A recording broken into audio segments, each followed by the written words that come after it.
인사하겠습니다. 마라나타. 평안하시죠? 형제님들이 기도해 주셔서 학생 캠프를 잘 다녀왔습니다. 절반은 구도자고 절반은 성도들이었는데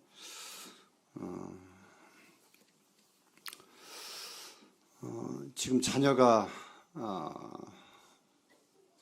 많지 않은 시대에 그래도 호남 캠프에 학생들이 100여 명이 왔다고 하는 것은 참 많이 왔다 갈 수 있습니다. 점점점 수가 캠프도 좀 줄어가고 있는데 기도해 주시기 부탁을 드립니다. 이번 학생 캠프를 다녀오면서 제가 많이 교훈을 받고 또 도전 받고 온 계기가 됐습니다. 이번 학생 캠프의 주제가 혹시 형님들 뭔지 아세요? 학생 캠프 주제가 뭔지 아세요? 디모데전서 1장 19절에 있는 믿음과 착한 양심을 가져라. 이 양심에 대해서 참 많은 생각들을 제가 해보는 시간을 가졌어요. 학생들에게 교제하면서 가르쳐주면서 제 자신이 기도하면서 많은 도전이 되었고 많은 교훈이 되어서 오늘 말씀의 주제는 양심에 대해서 좀 함께 나누기를 원합니다. 그래서 주제를 양심을 회복하자 이렇게 좀 정해봤습니다. 양심. 사람과 짐승의 차이가 있다면 사람에게는 양심이 있고 짐승에게는 양심이 있습니까? 없습니까? 짐승에게는 양심이 없습니다. 짐승은 자기 새끼를 잡아먹어도 전혀 죄책감을 못 느끼는 게 짐승입니다. 올해 저희들의 교회 주제를 복음의 빛 비치는 가정이 되게 하소서 이렇게 프랭크를 걸어놓고 기도하고 복음의 빛을 비치는 가정이 되어서 나의 사랑하는 부모님, 나의 사랑하는 자녀들, 나의 사랑하는 아내, 남편, 이웃들이 주님을 알았으면 참 좋겠다는 생각을 가져서 주제를 정했습니다. 지금 시대는 제가 그런 자주 하는데 가정이 무너진 시대이고 또 교회가 무너져 가고 있고 학교나 모든 부분에서 다 무너져 가고 있는 시대에 우리는 살고 있습니다. 그 원인이 무엇일까를 생각해 봤어요. 원인. 그 원인이 무엇이겠습니까? 제가 답을 말씀드렸는데 그 원인이 뭐죠? 양심이 무너졌어요. 제가 이번 기회를 통해서 제 양심을 좀 많이 비춰봤습니다. 나는 지금 양심이 하나님 앞에서 몇 점인가 하는 것입니다. 혹시 양심의 뜻을 알고 계십니까? 양심의 국어 낱말 사전. 우리 학생들한테 제가 물어봤는데 양심이라는 뜻이 뭘죠? 한문인데 어질 양자에다가 마음 심자입니다. 이 뜻을 제가 낱말 찾아보니까 사람이 마땅히 가져야 할 기본적인 마음 이렇게 되어 있더라고요. 사람이 마땅히 가져야 할 기본적인 마음, 이게 양심이래요. 그래서 양심은 성경에 있는 것처럼 깨끗한 양심이 있는가 하면 더러운 양심이 있고 성경에는 양심을 잃었다고 표현하고 있고 또 양심을 또 여러 가지로 말씀해 주고 있습니다. 그래서 제가 성경을 보면서 신약에만 양심에 대해서 약 한 28번 정도 강조하고 계시더라고요. 상당히 많이 나와 있죠. 신약에만 양심에 대한 말씀을 28번 정도 하고 있고, 신구약 합하면 구약에는 양심이라는 낱말은 잘 안 나와 있고, 양심의 가책을 받아 이런 표현이 말씀이 나와 있습니다. 여기서도 역시 양심이죠. 가책. 그래서 한 34번 정도의 신구약 합쳐서 양심이라는 표현을 성경에서 말씀해 주고 있더라고요. 먼저 디모데전서 1장 우리가 말씀을 좀 한번 보겠습니다. 주제 말씀.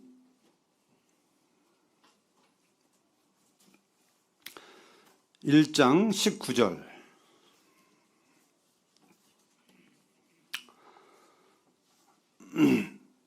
읽겠습니다. 제가 믿음과 착한 양심을 가져라. 어떤 이들은 이 양심을 버렸고 그 믿음에 관하여 파선하였느니라. 그 가운데 후메네오와 알렉산더가 있으니 내가 사탄에게 내준 것은 그들로 훈계를 받아서 신성을 못 오가지 못하게 하려 함이라.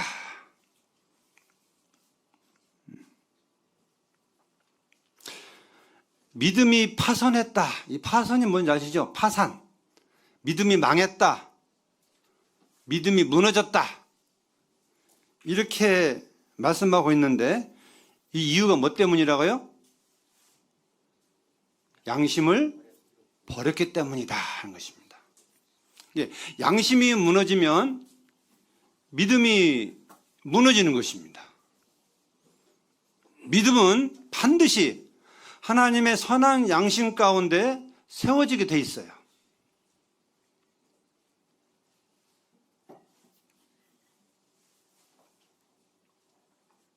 그래서 제가 이렇게 좀 표현을 해봤습니다. 성도는 기억했으면 좋겠어요. 내 양심이 무너지면 내가 무너집니다. 내 양심이 하나님 앞에서 잃어버리거나 무뎌지거나 내 양심이 무너져 버리면 내 자신이 무너지게 되어 있습니다. 사람으로서 사람의 가치 있는 생활을 할 수 없게 되어 있습니다.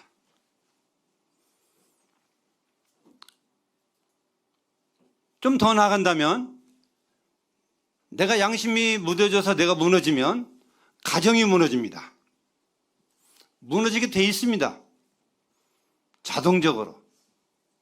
가정이 화목하면 양심이 있는 가족들이 다 살아있어야 가족이 화목할 수 있고 양심이 살아있어야 이 복음의 빛도 비칠 수 있는 것입니다.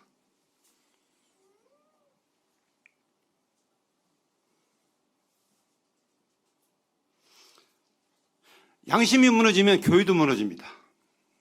교회는 반드시 하나님의 말씀 가운데 양심이 살아서 하나님의 뜻을 쫓아가야만 교회가 온전히 세워질 수 있습니다. 근데 지금 시대는 다 무너졌어요. 저도 제 자신이 얼마나 그 양심이 그 점수를 주자면 참 수치스러운 점수를 줄 수밖에 없는, 저는 그래도 저 나름대로 양심껏 살아왔다고 스스로 자부하고 있었거든요. 그런데 그게 아니었어요.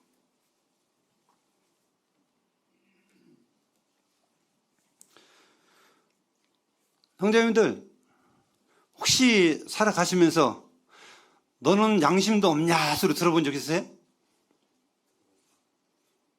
어떠시던가요? 들어보니까 저는 욕다운 욕이 참 많지만 나를 향해서 너는 기본적인 양심도 없냐 이런 지적을 받을 때에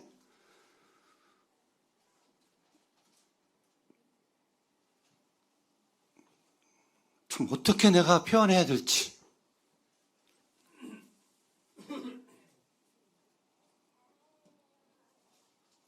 성경에는 양심도 없어? 이런 소리를 내가 듣게 될 때에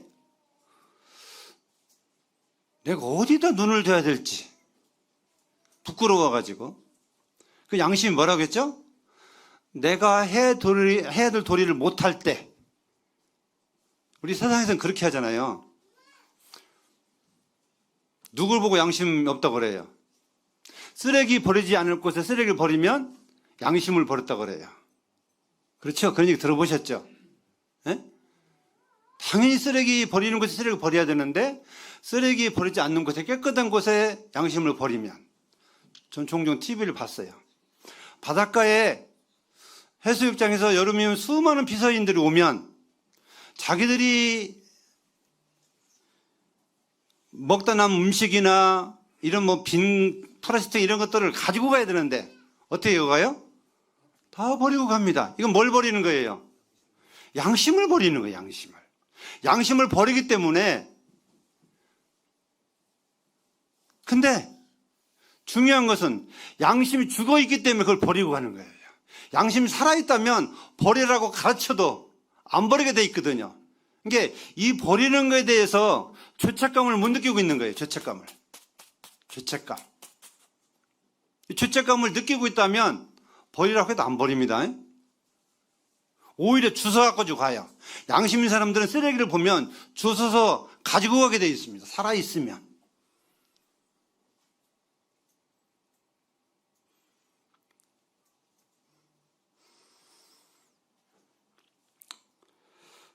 또 어떤 경우가 있을까요? 친구들하고 밥을 여러 번 얻어먹었는데 한 번도 안 사면 친구들 날 향해서 너는 양심도 없냐? 얻어먹었으면 사야지. 이런 얘기를 하잖아요. 우리가 우리 삶 속에서 그냥 자연스럽게 농담 삼아 뭐 이렇게 좀 그런 말 하잖아요. 근데요, 우리가 이 양심을 생각할 때에 세상에서 말하는 양심이 있고 그리스도인의 양심이 있습니다. 그런가요, 안 그런가요? 세상 사람들이 지켜야 될 양심이 있고 그리스도인들이 지켜야 될 양심이 있어요. 제가 생각해 보건대 제가 예배 시간에 히브리서 9장에 있는 말씀, 죽은 행실에서 양심을 끄끄게 하고 살아계신 하나님을 섬기지 못하겠느냐 하는 말씀을 제가 예배 시간에 떡을 떼며 기도하면서 말씀을 읽어드렸습니다. 구원받는 것은 죽은 양심을 살리는 것입니다. 성령을 통해서 하나님을 섬길 수 있도록 우리의 마음을 깨끗게 하시고 우리 눈을 밝혀주시고 우리를 깨끗게 해서 그분을 섬길 수 있도록 하는 것이 십자가에 돌아가신 예수님의 목적이고 부활하신 목적인 거예요. 그래서 성도는 하나님의 성전이라고 이렇게 말씀하고 있습니다. 하나님이 거하시는 성령의 전, 하나님이 함께 하시는 성령의 전이라고 성경에 말씀하고 있습니다. 그러므로 너희는 성전을 더럽히지 말라고 말씀하고 있습니다. 너희는 성령을 근심하게 하지 말라고 성경은 말씀하고 있습니다. 이것들이 더럽혀지고 이것들이 죄가 들어와서 문제가 생긴다면 우리는 이 양심이 점점점 무뎌져서 마치 병들어 죽어가는 사람처럼 끝내는 양심을 죽은 사람처럼 살아갈 수밖에 없는 이런 지경까지 오게 된다는 사실입니다. 이거 엄청나게 중요한 문제고 엄청나게 놀라운 일인 걸 제가 깨달았어요. 이거 얼마나 중요한 문제고 얼마나 엄청난 문제인지.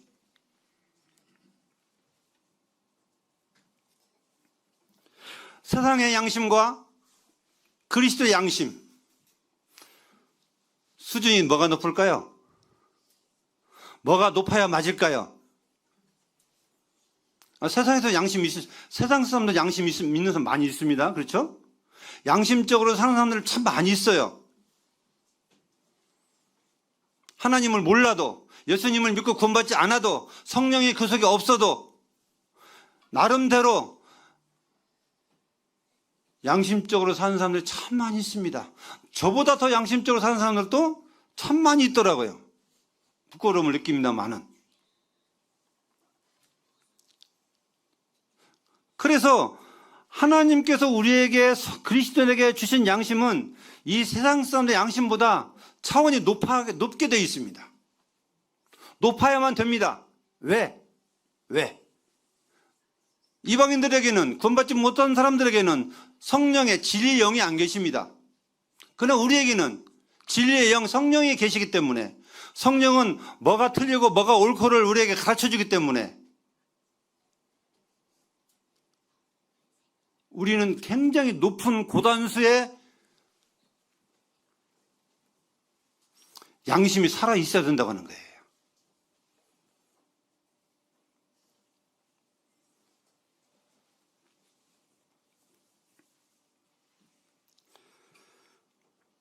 요한일서 1장 9절에 보면 죄를 지을 때마다 어떻게 하라고 했죠? 죄를 지을 때마다 하나님 앞에 자백하라고 했습니다. 그러면 죄를 지을 때마다 자백하는데 거기에 한 가지 조건이 있습니다. 그게 뭘까요?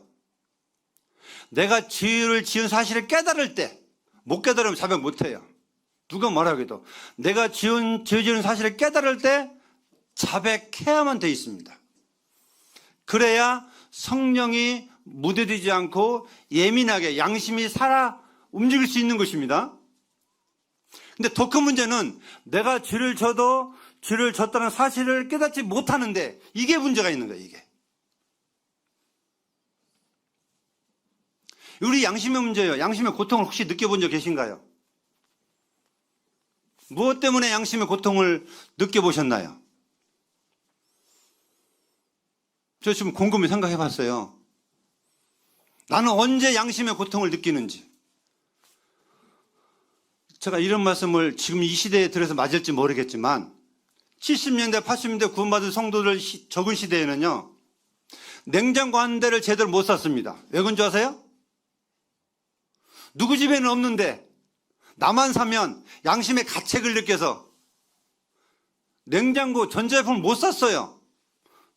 눈치 보느라 양심에 찔려서 나만 좋은 생활을 하면, 나만 행복한 편한 생활을 하면 그 어려운 사람이 얼마나 힘들어할까, 이걸 걱정해서 그렇게 살았다고 하신 고백의 믿음의 선배들이 있습니다. 우리 지금 양진우 형제님 그 시대 들어보셨나요? 들어보셨을 거예요. 그럼 지금 시대에 그런 분들 계신가요? 성도들 가운데? 뭐 사기도 많이 좋아졌지만 지금 그런 거 누가 뭐 생각한다고 마음에 상처 있고 이런 분들 없겠지만,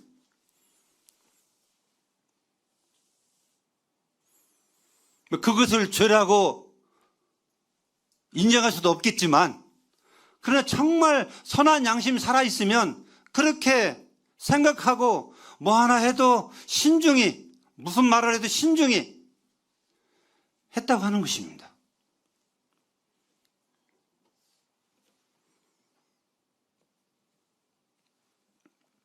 로마서 7장에 보시면 거기 좀 보겠습니다. 시간 되는 대로 하겠습니다. 언제까지 모르지만, 저 어디까지 진도가 나갈지 모르겠지만, 로마서 7장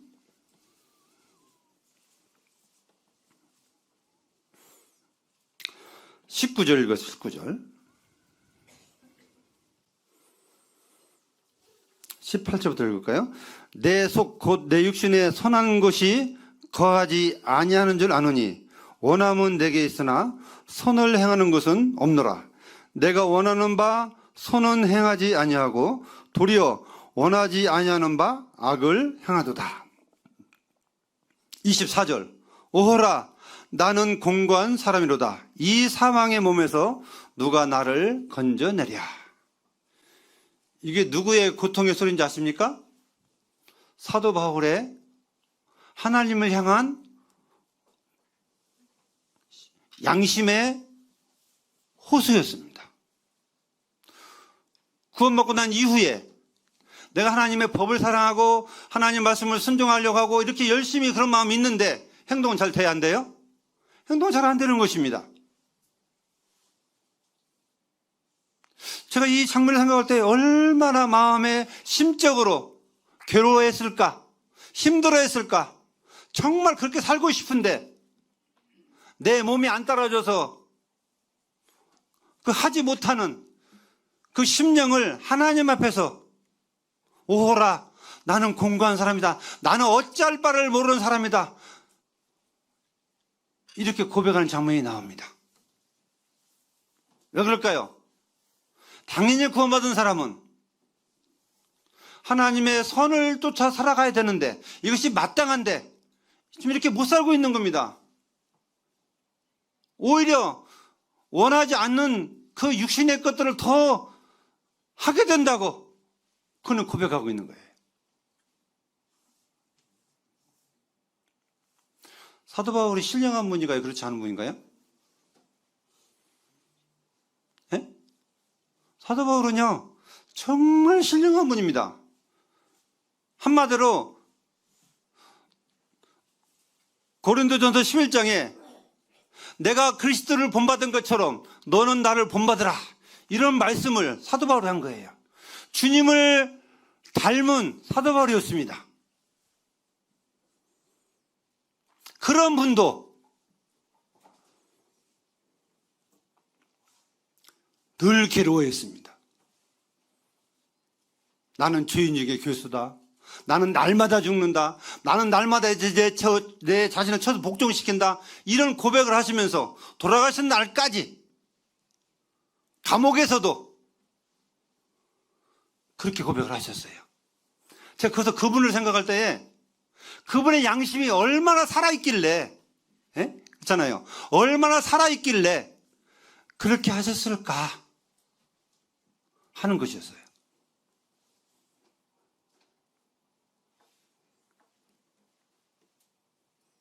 오늘날 우리의 삶이 변화되지 않는 것은요, 이 사도 바울 같은 이런 마음의 양심이 살아있지 않기 때문에 저는 그렇다고 믿습니다. 정말 그렇게 살고 싶은데 살지 못하는 내 심정, 저는 그런 것이 좀 있었으면 좋겠어요. 내 삶 속에서 우리가 교회 폐허를 이렇게 붙여놨습니다. 서로 사랑하는 성도, 모이기를 힘쓰는 뭐라고 써요? 가족, 주님을 기다리는 교회, 완주복령교회. 전 주 모실 때까지 전부 다 힘쓰지 아니하면 안 될 주제들입니다.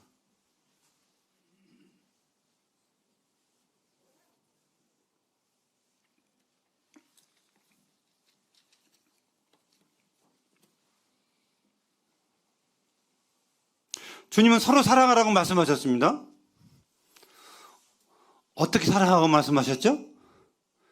아주 거기에 보면 그냥 사랑하라고 말씀하신 게 아니라 내가 너희를 사랑한 것처럼 너희도 서로 사랑하라고 말씀하셨어요. 주님이 나를 사랑한 것처럼 성도들끼리, 형제 자매들끼리 주님의 그 사랑을 본받아서 사랑하라고 말씀하고 있습니다. 자, 우리는 어떻게 해야 될까요? 이런 사랑을 못하면 우리의 마음속에 괴로움이 있어야 돼요. 왜 주님, 나는 주님의 사랑처럼 못 삽니까? 괴로워해야 됩니다. 그래야 발전이 있고, 그래야 기도하게 돼 있고, 그래야 내 삶이 변화가 될 수밖에 없는 것입니다. 이것이 마음에 간절함이 없으면 안 됩니다. 모이기를 힘쓰라고 말씀하셨어요. 오늘날 방송이 좋아서 유튜브로 실시간 나가니까 집에서 예배드리고 집에서 말씀 듣고 이런 분들이 많다고 하는데 이건 주님 말씀에 어긋나는 겁니다.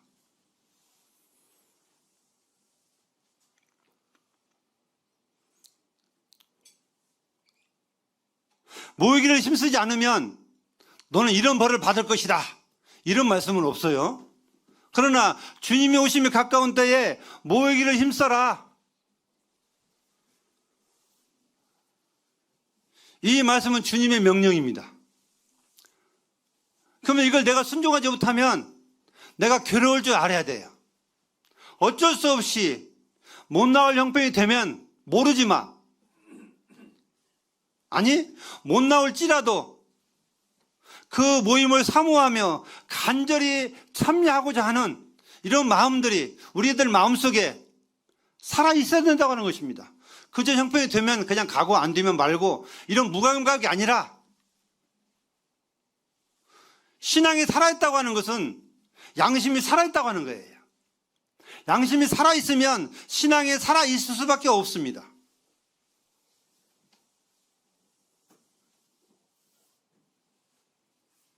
어떤 형제님은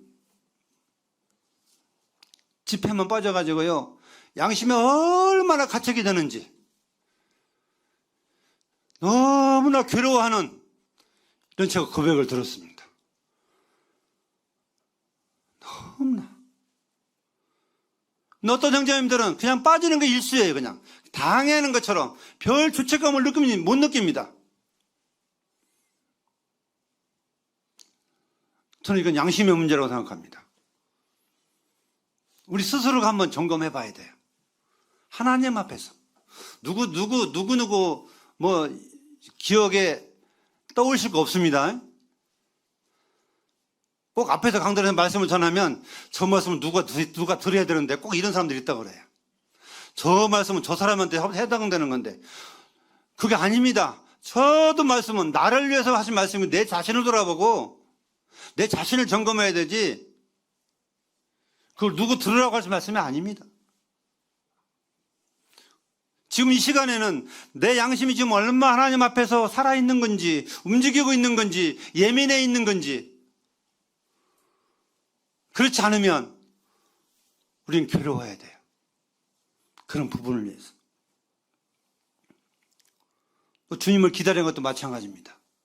주님 얼마나 사모하며 기다리고 있습니까? 오시면 오고 말면 말고. 그게 아닙니다. 정말 주님 오시기를 사모하고 간절히 기다리는 성도, 이건 양심이 살아있는 성도예요. 주님 오시려면 오시고요, 말라면 말고요, 나는 내일 하겠습니다, 이건 아니죠.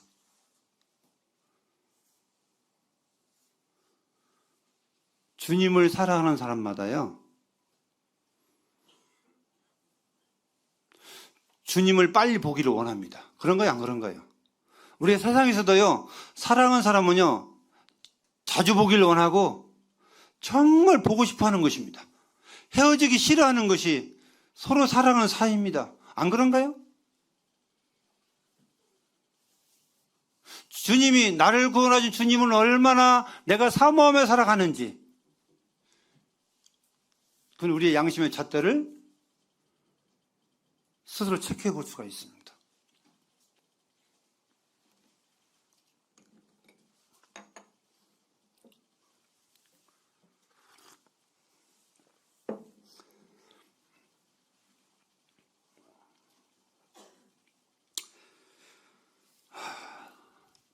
문둥병은요, 뭐가 없다고 그래요? 뭐가 없다고 그러죠? 감각이 없대요. 다쳐도 이 아픈 감각이 없다고 하는 것입니다. 어디를 꼬집어도 감각이 없대요. 문둥병은요, 죄를 의미하고 있습니다. 죄로 인해서 우리의 양심이 더러워지기 시작하면 감각이 없어지는 거예요. 내가 잘못을 했어도 잘못인 줄을 깨닫지 못하는 게 여기서 오는 겁니다. 여기서. 죄에서 오는 거예요. 죄에서. 그래서 죄를 지을 때마다 깨닫고 자백하는 것은, 이건 양심이 살아있다고 하는 증거입니다. 근데 잘못을 했어요. 누가 봐도 하나님 말씀 앞에서 잘못을 했으면 이걸 깨닫고 주님의 자백을 해야 돼요. 자, 예를 들어 봅시다. 자녀들아, 주 안에서 부모에게 순종하라고 하셨어요. 순종 안 하면 본전 아닙니다. 순종하고 공경하면 상을 주신다고 하셨는데, 순종 안 하면 상 안 받고 그냥 본전이다? 아니, 천만의 말씀이요. 순종 안 하면 벌을 받게 돼 있어요. 저주받게 돼 있습니다. 자식이 부모 말을 순종 안 했어요.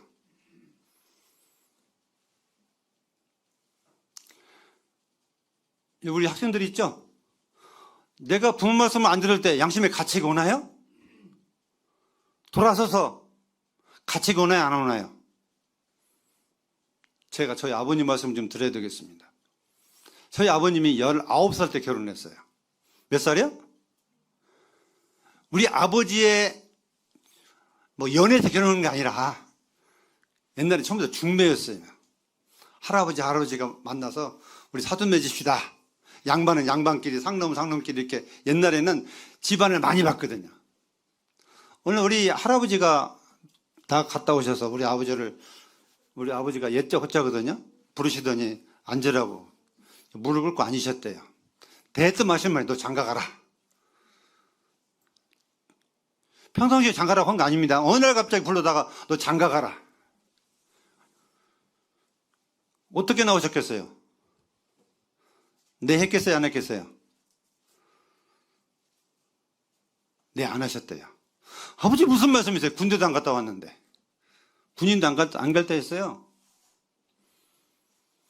그러니까 저희 할아버지가요, 목숨을 들고 아버지 말씀에 막 반항한다고 막 던지더래요. 그래서 아버지가 얼마나 무서웠던지 도망 나와가지고 저 밑에 큰 둥그란 마을에서 생각을 하셨대요.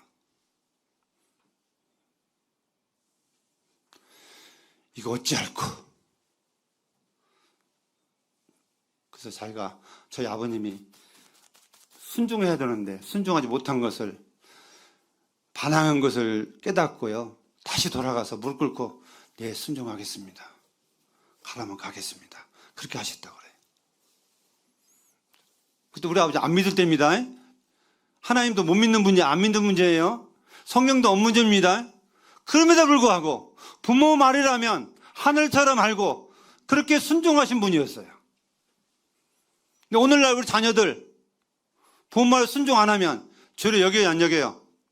저 우리 명인이 죄를 여기는가 안 여기는가요? 대답 좀 해보세요. 저는 첫 뒷사람을 잘 시켜요. 앞에 사람보다.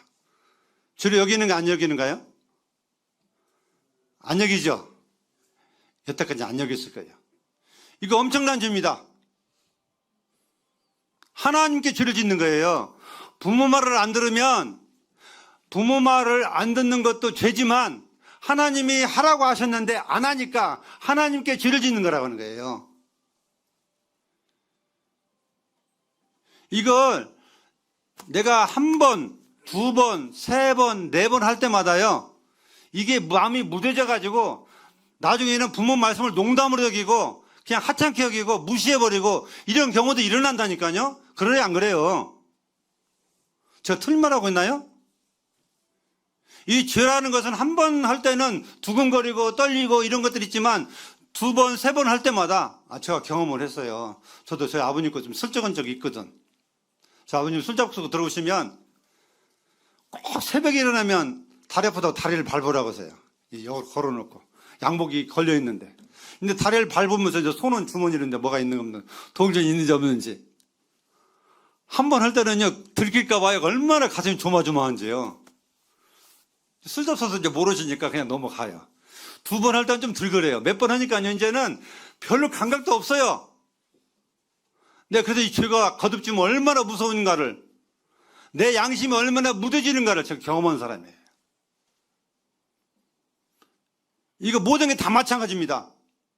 아버지 물고 훔친다랄지, 말을 안 듣는다랄지, 도덕적으로 이 죄를 질 때마다, 쌓일 때마다 내 양심은 점점점 무뎌져가고 잃어가고 있는 거예요.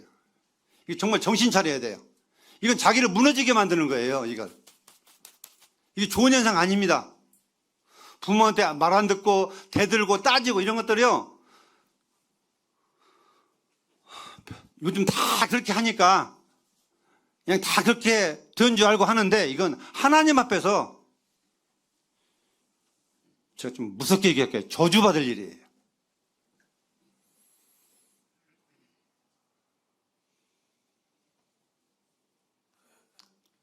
결국은 그것 때문에 자기 양심이 무뎌지고 잃어버리고 파산하고 이렇게 해서요, 자기가 무너지는 거예요. 이 사람은 어디 가든지 나중에 커서 인정받지 못해요.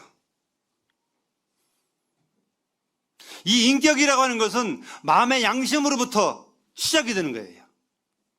아무리 돈이 많고 아무리 많이 배우고 아무리 잘나도 이 인격이 무너져 버리면, 양심이 무너져 버리면 그 사람은 어디다도 쓸데없고, 사회 나가면 누구에게 유익을 주는 게 아니라 누구에게 해를 끼치는 이런 사람이 되어버리고 마는 거예요.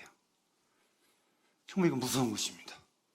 양심이 무너진다고 하는 것은요, 그만큼 무서운 거예요. 나만 무너지는 게 아니라 다른 사람까지도 무너지게 하는 것이 내 양심의 문제예요.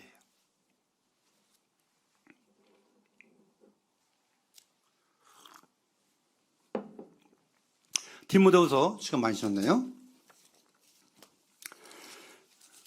디모데후서 3장을 좀 보겠습니다.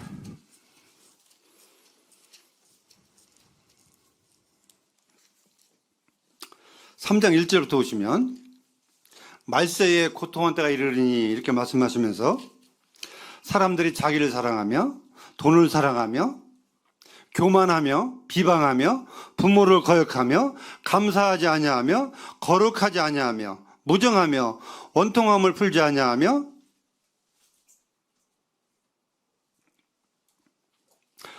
모함하며 절제하지 못하며 사나우며 선한 것을 좋아하지 아니하며 배신하며 조급하며 자만하며 쾌락 사랑하기를 하나님 사랑하는 것보다 더하며, 경건의 모양은 있으나 경건의 능력은 부실한 자니 이 같은 자들에게서 네가 돌아서라. 자, 여기 많은 것들이 있습니다. 이 원인이 뭘까요? 원인이 뭐예요? 결국 오늘 주제처럼 양심이 없는 것입니다. 양심이 없는 거예요.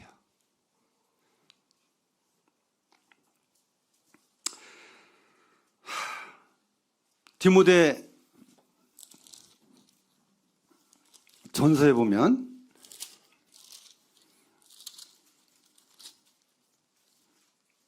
(4장) 저는 이런 분들 우리 가운데는 한 분도 없기를 바랍니다.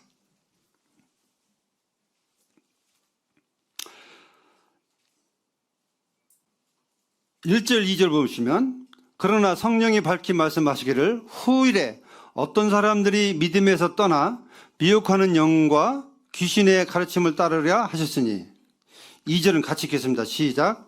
자기 양심이 화인을 맞아서 윤식함으로 거짓말하는 자들이라. 여기 뭐라고 쓰면, 자기 양심이 무엇을 맞아요? 화인이 뭔지 아시죠? 화인. 불도장이에요, 불도장. 이 화인 맞으면요, 죄를 져도 죄를 진 줄 모르는 거예요. 잘못을 해도 잘못을 모르는 거예요. 우리 이 가운데 죄에 대해서 화인 맞는 분들이 없기를 바랍니다. 정말 없기를 바라요. 화인은 저 제주도에 가면 말들을 키우는데 주인이 이 불도장을 말에다 탁탁 찍어요. 내 거라고. 어디 가도 자기 것을 만들기 위해서. 없어지지 않습니다. 그런 화인을 찍는데, 여기서 화인은 죄에 대해서 화인을 맞게 되면 문둥병 걸린 것과 똑같아서 죄를 죄로 여기지 않습니다. 죄에 대해서 깨닫지 못합니다. 깨달아야 자백도 하고 뉘우치기도 하고 고통스러운데, 화인을 맞게 되면 죄를 져도 쉽게 한다면 오늘날 무슨 병인가요? 그냥 죄를 막 살인을 해도 부끄럽지 않고 고기를 뻣뻣이 절르고 나오는 사람들 있죠. 뭐라 그래, 이 사람들 보고? 에? 사이코패스? 철면피.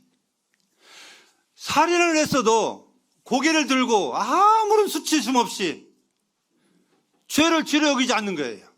부모에게 대드는 거예요? 뭐 싸우는 거예요? 사람 죽이는 거예요? 이거 아무것도 아닌 것처럼 여기는 거예요. 이게 죄에 대해서 화인 맞은 사람들이에요. 세상에서. 이보다 더 무서운 사람이 어디가 있을까요?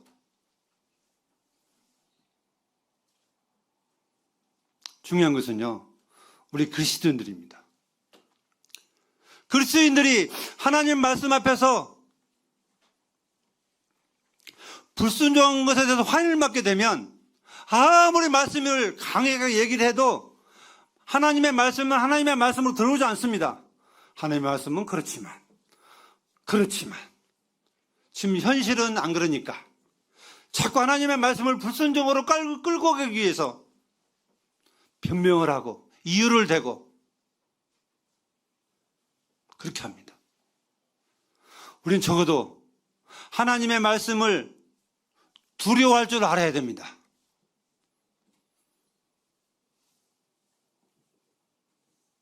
저는 믿습니다. 우리 성도님들이 저부터 양심이 다시 회복이 되고 사도 바울처럼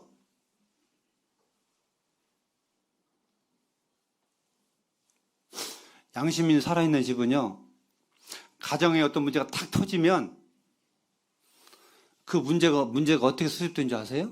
혹시 그런 얘기 들어보셨나요? 아이가 놀다가요 청자를 깼어요. 비싼 청자를. 그러면 어떻게 하시겠어요? 난리가 나겠죠. 어떻게 난리를 내십니까? 집안이 쑥대밭대요. 그런데 양심이 바로 서 있으면 그거 내가 잘못 놔서 애들 손한다는 곳에 놔야 되는데 어른 잘못이지 애가 무슨 잘못이냐. 전부 다 그 모든 문제를 자기 책임으로 돌릴 때 그 가정은요 싸우지 않습니다. 오히려 세워지게 되고 화목한 분위기가 되는 거예요. 사탄은요 무너지게 하는 데 목적이 있습니다. 하나님은 세우는 데 목적이 있습니다. 잠언 14장 1절에 지혜로운 여인은 자기 집을 세우나 미련한 여인은 세운 것을 허문다고 말씀하고 있습니다. 양심이 없는 사람, 양심이 무딘 사람은요 자기 일을 무너뜨리고 자기 집안을 무너뜨리는 거예요. 이게 정말 무서운 것입니다. 제가 우리 학생들 캠프 갈 때마다 늘 강조하는 게 너희들은 완주 봉동교회의 얼굴이야. 가서요 제가 뒤에서 말씀 듣고 있는데 우리 완주 봉동교회가 졸다가 딱 걸려서 나가서 창피하다 하면 제가 부끄러워요. 뭔지 아시겠어요? 상을 받으면 제가 자랑스럽고 제가 얼굴 들고 다니는데 말씀을 들을 때만 막 졸고 막 이렇게 딱 걸려서 나오라고 해서 강사님 한 달씩 이렇게 좀 한 번씩 겁먹게 되면 내가 부끄럽다니까요. 본인도 괴롭겠지만 그래서 얼굴이니까 행동 조심해야 된다. 말 조심해야 된다. 늘 내가 얘기하고 있습니다. 우리 동생 아이가 7입니다. 가지 많은 나무에 바람달로 없다고 그래요. 이 7에다 부모가 9인데 이 9명 중에 한 명이 잘못하면 온 가족이 다 욕먹게 돼 있어요. 무슨 얘기인지 아세요? 누구의 아버지, 누구 범죄자의 아버지, 누구 범죄의 형, 누구 범죄의 동생 다 이렇게 되면 집안이 싸잡아서 다 욕먹게 돼 있어요.